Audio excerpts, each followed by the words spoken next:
Hi Jyoti, we have been having a lot of conversations lately with customers, with partners, internally at Kyoho as well, and there is a pattern that keeps showing up. There is interest, there is engagement, but the momentum hasn't fully arrived. So before doing any more, we wanted to sit with the questions that actually matter at this stage. That's fair, Dipali. So, usually this is the phase where we'd want to build more, we want to move faster, we want to add more features, we want to try more experiments, right?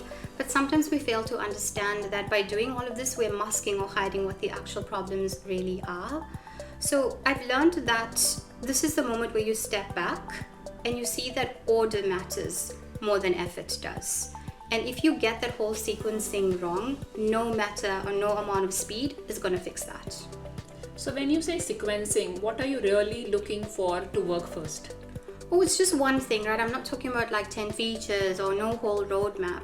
It's just customer behavior that repeats without being prompted. So, two things naturally come to my mind. The first one is that behavior trumps features. So, features are great, but they're not helping us understand anything. From a behavioral perspective, it will tell you whether Kyoho actually works in someone's life or it doesn't. And the second one is repetition matters more than excitement. So early on, all that enthusiasm is kind of misleading. What I care about is whether someone comes back to use Kyoho because it actually benefited them. So that behavior will tell you so much more than that whole initial hype and excitement. That's interesting, but what if the founder gets the whole sequencing wrong? Well, then you're going to scale effort and definitely not outcomes. Okay. My next question, I think it's a bit uncomfortable. There is a lot of discomfort around this question. So what does progress actually look like when the revenues have not kind of started yet? So, well, the mistake is pretending that everything is fine or panicking that nothing is fine. So at this stage, you've got to look at it both qualitatively and quantitatively, right? So there's a few things that I actually look at.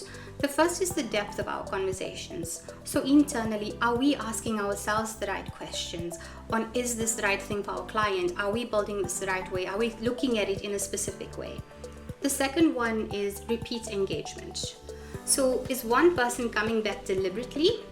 I would rather have that versus like 10 people just coming on as a one-off signing in and never seeing it again. Yeah.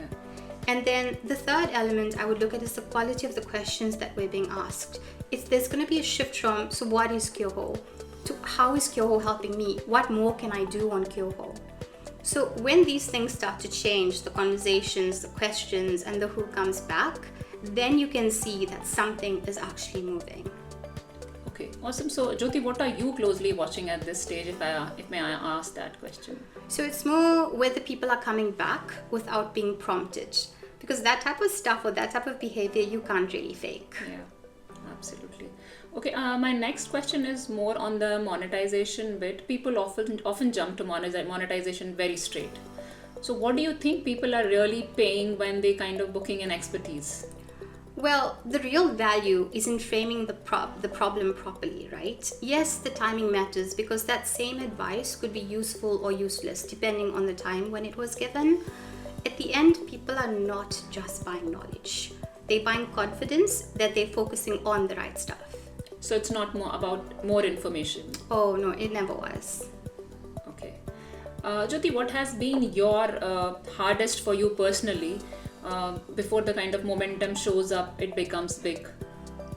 Well, it's managing decisions with incomplete feedback. And you still have to stick to that, right? So you're not getting any certainty at first, but you're getting an overwhelming amount of responsibility. And that responsibility isn't just about choosing. It's about choosing before you even know that you're right.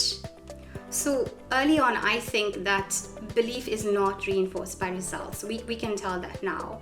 But it's reinforced by whether decisions we're taking today will still hold when we wake up tomorrow morning.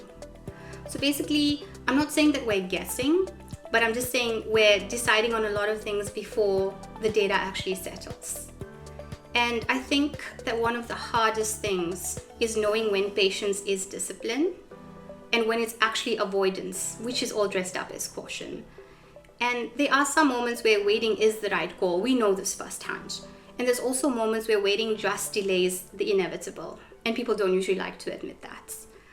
And I also believe that it's very important to have a very small trusted circle. So people that know you, they know your business, and they're able to challenge some of these assumptions without destabilizing you. Yeah. So early on, you shouldn't be making decisions alone. Equally so, don't crowdsource them, because that's definitely not required. And there's also like this little bit of quiet pressure, right? You have to explain decisions before any outcome ever arrives. And then you're going to justify this to yourself before Kyoho even has time to respond. Mm-hmm. And learning to sit with that without overcorrecting every little detail, that's the part of building early. Okay, so whatever conversations so far we had, I understand these questions do not have a neat answer. No, they shape better decisions, right? And you need that before momentum actually shows up. And I think that is the question behind the question. Thank you, Jyoti.